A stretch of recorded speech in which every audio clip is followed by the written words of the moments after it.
47 picking mushrooms. निया बोलती है, मुझे तुम पर भरोसा नहीं है। उसे निया को देखकर अच्छा लगता है। वो अपना चेहरा निया के चेहरे पर मलता है।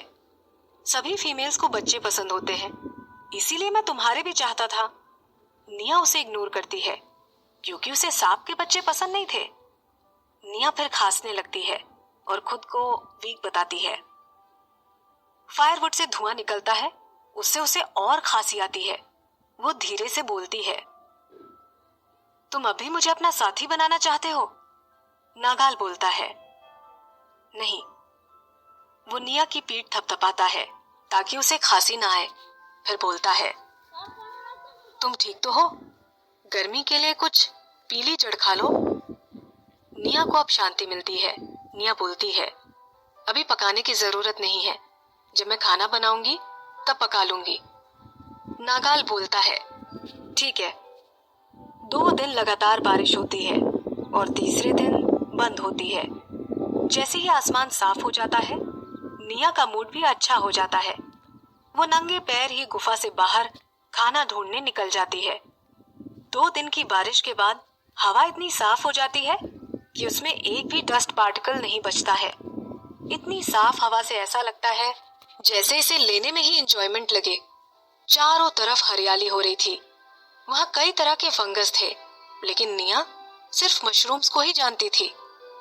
दूसरी चीज जहरीली भी हो सकती थी। निया बहुत सारे मशरूम्स के पास जाकर खड़ी हो जाती है। उनके ऊपर रेड डॉट्स थे। उसको 99% भरोसा था कि रेड फंगस जहरीले होंगे। वो सोच रही थी कि अगर वो नागाल को जहर दे देगी तो जिराज के वो आदमी उसे ढूंढ लेंगे, लेकिन अगर उसकी वजह से वो मर गया तो? वैसे भी नागाल का शरीर बड़ा है और जरा सा जहर उसे नहीं मार सकता। वो फंगस को लेने जा ही रही थी कि अचानक से उसे पीछे से नागाल की आवाज आती है।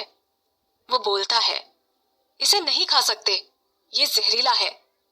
निया को एकदम झटका लगता है। वो पीछे मुड़कर देखती है। उसका दिल अभी भी जोर से धड़क रहा था।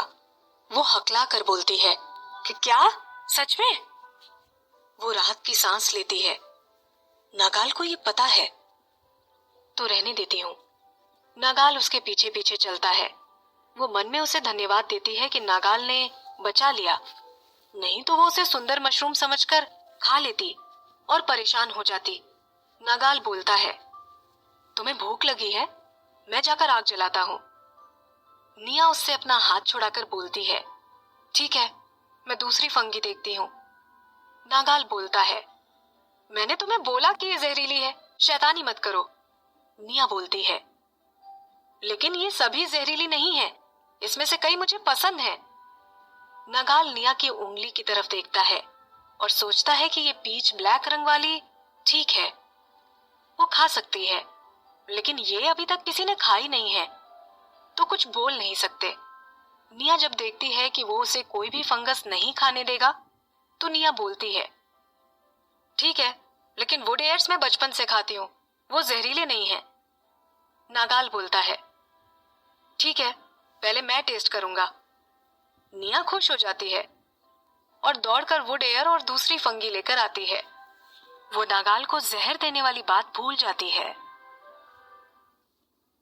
एपिसोड 48। नागाल ने खाया जहर। निया वहां से सारे वुड एयर्स उठा लाती है और फिर उन्हें धूप में सुखाकर एंजॉय करती है।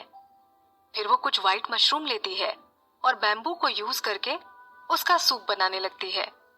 वो सूप में बिना तेल यूज करे सिर्फ जिंजर, गार्लिक और सॉल्ट ही मिलाती है।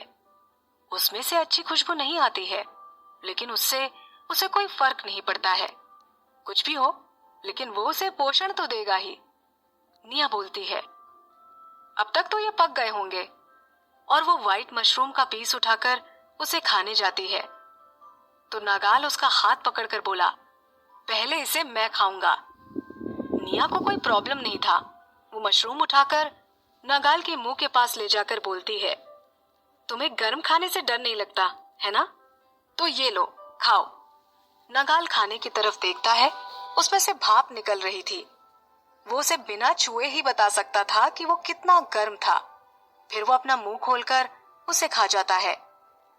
निया उसे देखकर आश्चर्य में पड़ जाती है और सोचती है कि ये सच में हिम्मत वाला है। नागाल मशरूम को बिना चबाए पूरा निकल जाता है। उसके मुंह से हिस करने की आवाज आती है। नागाल उसके मुंह का हिस्सा जो जल गया था उस पर अपनी जीभ फेरते हुए बोलता है, मुझे वो ब्लैक फंगी भी टेस्ट करने को दो। निया वुड एयर को उठाती है और अपने मुंह से हवा देकर उसे ठंडा करती है, क्योंकि वो नागाल के मुंह को जलते हुए नहीं देख पा रही थी। फिर निया पूछती है, क्या अब मैं इसे खा सकती हूँ? निया के पूछने पर नागाल को अच्छा लगता है। अब उसके मुंह के जलने का दर्द भी कम हो जाता है।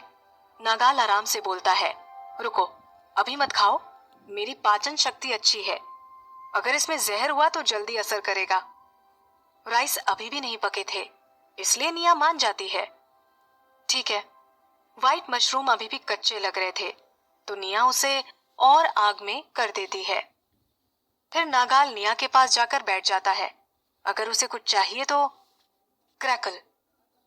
अचानक बैम्बू में एक बड़ा क्रैक आता है और राइस की खुशबू बाहर फैल जाती है।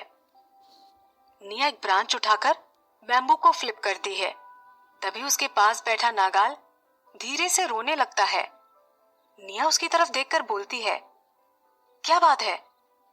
तभी नागाल की बॉडी बार बार बदलने लगती है।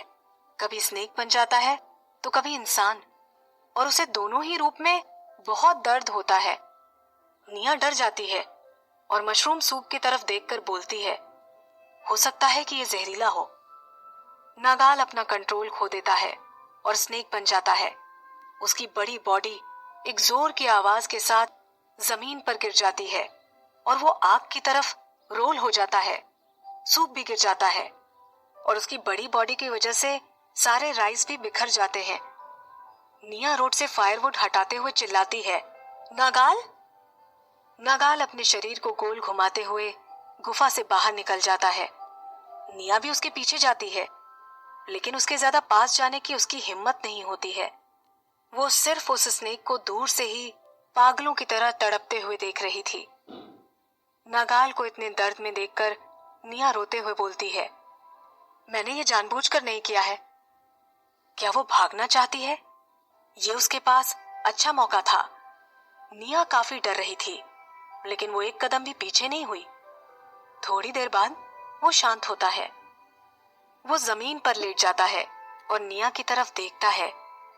वो उसे देखकर खुश हो जाता है कि वो अभी भी उसके पास है।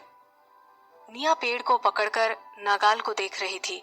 उसकी आंखें नम हैं, जैसे वो बहुत रोई हो। उसकी नम आंखों में चिंता और डर दोनों दिखाई दे रहे थे। निया वहां से भागने का सोच रही थी, लेकिन उसे पता था कि उसके लिए अब काफी देर हो गई है। जब वो उसे देखती है तो सोचती है कि अगर वो भाग भी जाती तो भी नागाल उसे पकड़ लेता, क्योंकि वो बहुत जल्दी ठीक हो गया था।